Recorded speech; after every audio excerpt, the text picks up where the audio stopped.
Hello அம்மா, வணக்கம்மா. அம்மா, என் பேர் இக்பால். என்னுடைய அம்மா பேர் ஃபாத்திமா, அப்பா பேர் மாலிக். அம்மா, நான் வெளிநாட்டிலேருந்து பேசுகிறேன். அம்மா, நான் இதுக்கு முன்னாடி உங்ககிட்ட நிறைய தடவை ஃபோனில் பேசியிருக்கேன். நீங்கள் என்னுடைய கனவுல 3-4 தடவை வந்திருக்கீங்க அம்மா. அது மட்டும் இல்லாமல் என்னுடைய மனைவி பிரச்சனையில் நாங்கள் 2 பேரும் பிரிஞ்சிருந்தப்போ நான் உங்ககிட்ட ஃபோன் பண்ணி அழுது புலம்பி உங்ககிட்ட நிறைய ஆலோசனைலாம் நான் கேட்டிருக்கேம்மா. எனக்கு நீங்கள் சொல்லி கொடுத்துருக்கீங்க. அதன்படிலாம் நான் செஞ்சேன். இன்னைக்கு மனைவியோட சந்தோஷமாக நல்லா இருக்கேம்மா, எந்த பிரச்சனையும் இல்லாமல்.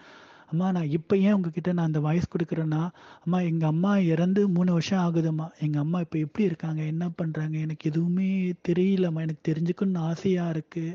அதே போலம்மா, எனக்கு ஒரே ஒரு பையன்தான். அம்மா, எனக்கு இன்னொரு குழந்தை வேணும். அது பெண் குழந்தையா இருக்கணும். அதுவும் என்னுடைய அம்மாவா வந்து எனக்கு பிறக்கணும்னு எனக்குள்ள ஒரு ஆசைம்மா. எனக்கு ரொம்ப ரொம்ப ஆசையாக இருக்குமா. இதுக்கான விஷயங்கள் நடக்கணும்னா இப்போ அதுக்கு உங்களுடைய அருளும் உங்களுடைய கருணை மனசும் எனக்கு வேணும்மா. நீங்கள் நினச்ச பண்ண முடியும் அம்மா. நான் இப்போ 5ஆம் மாதம் நாட்டுக்கு வரலான்னு இருக்கேம்மா. 5ஆம் மாதம் நாட்டுக்கு வந்தால் நான் கண்டிப்பாக வந்து உங்களை பார்க்கணும்னு நினைக்கிறேம்மா. அதுக்கான எந்த ஒரு தடங்களும் இல்லாமல் எந்த ஒரு பிரச்சனையும் இல்லாமல் இருக்கணும்மா. நான் உங்களை வந்து பார்க்கணும்னு நினைக்கிறேன். எனக்கு எங்கள் அம்மாவை பற்றி கொஞ்சம் சொல்லுங்கம்மா. தப்பாக இருந்தால் மன்னிச்சுக்குங்க, எனக்கு தோணுச்சம்மா.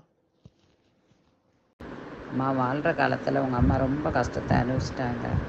அது மாத்திரம் இல்லை, அவங்க பிறந்ததுலேருந்தே ஒரு மனிதர் வந்து ஒரு பிறந்ததும் குறிப்பிட்ட நேரங்களில் கஷ்டப்படணும், அதுக்கப்புறம் நல்லா ஆகணும் அப்படின்னு தான் இருக்கும். நல்லா வாழ்கிற காலத்தில் உங்கள் அம்மா இறந்துட்டாங்க. அந்த ஒரு காரணத்துக்காகவே உங்கள் வயிற்றுலேயே பிறக்கக்கூடிய அனுகிரகம் நான் பண்ணித்தரேன். அது உங்கள் அம்மாவே பிறப்பாங்க. அதுக்கு உங்கள் அம்மாவுடைய ஃபோட்டோ, உங்கள் அம்மாவுடைய பேர், மறுபடியும் உங்கள் அம்மாவுடைய பேர், அவங்க அம்மாவுக்கு 2 பேர் உண்டு, அந்த பேர் வரும். அதே மாதிரி உங்கள் அம்மாவுடைய அம்மா அப்பா பேர், அதே மாதிரி உங்கள் அப்பாவுடைய பேர் எனக்கு உடனே அனுப்பிச்சி விடுங்க.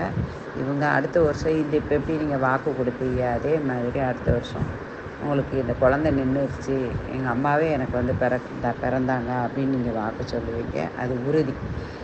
உங்கள் அம்மா வந்து உங்களை சுற்றி தான் இருக்காங்க. உங்கள் அம்மா ஆத்மா சாந்தி அடையலை. அது வந்து உங்களுக்கு குழந்தையாகவே பிறப்பாங்க. அதில் எந்த ஒரு சந்தேகம் இல்லை. ஏன்னா உங்கள் மேலே பாசங்கள் அதிகம். ஆனால் அவங்க பாசம் வைத்த அந்த தாயை நீங்களே வந்து பார்க்க முடியாத நிபந்தனைக்கு நிலைக்கு தள்ளப்பட்டீங்க. நீங்கள் உங்கள் வயிற்றில் பிறந்ததுக்கப்புறம் அந்த குழந்தை மேலே எவ்வளோ பாசம் காட்டணுமோ அவ்வளோ பாசம் காட்டி வளங்க. அப்போ தான் உங்கள் கர்மா வினைகளும் விலகும். அதில் எந்த சந்தேகம் இல்லை. அதே மாதிரி உங்கள் அம்மா வந்து ரொம்ப நல்ல பெண்மணி, உழைப்பாளி. ஏன்னா அதே மாதிரி சுறுசுறுப்பாகவும் நல்ல பேச்சாற்றல் உள்ளவங்க. அதே மாதிரியே உங்களுக்கு பிறக்கும். அதே மாதிரி உங்கள் அம்மாவுக்கு வந்து பெருவிரலுக்கு பக்கத்தில் உள்ள அந்த சுண்டு விரல்னு சொல்லுவாங்கள்ல, காலில், அந்த கால் நீண்டு இருக்கும், கொஞ்சம் உயரமாக இருக்கும் கால் விரல்.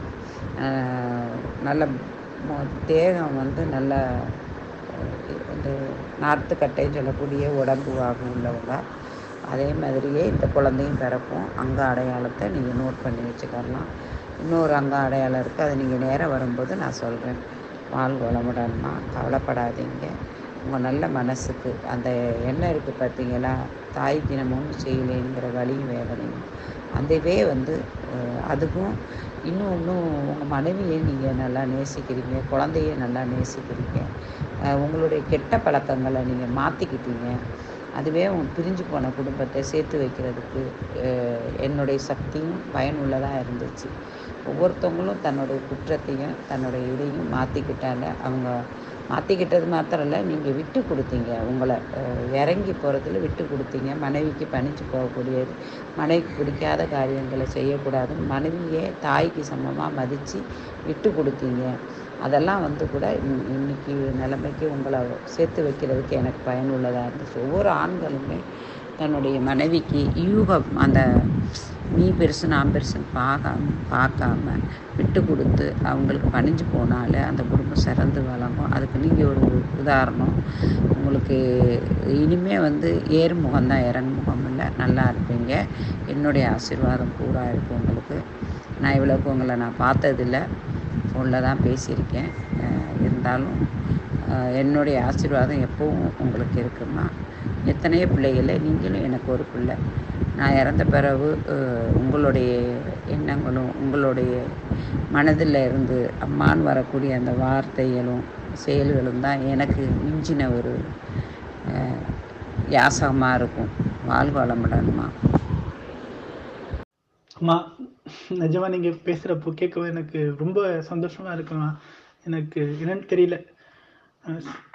இன்னும் கரெக்டா நம்ம இருக்கணும், இன்னும் நம்ம சரியா வாழ்க்கையில நடக்கணும், இன்னும் நம்மள நிறைய மாத்திக்கணும்னு எனக்குள்ள ஒரு எண்ணம் வருதுமா. எனக்குள்ள அந்த சைத்தான் குணம் இல்லைம்மா இப்போ.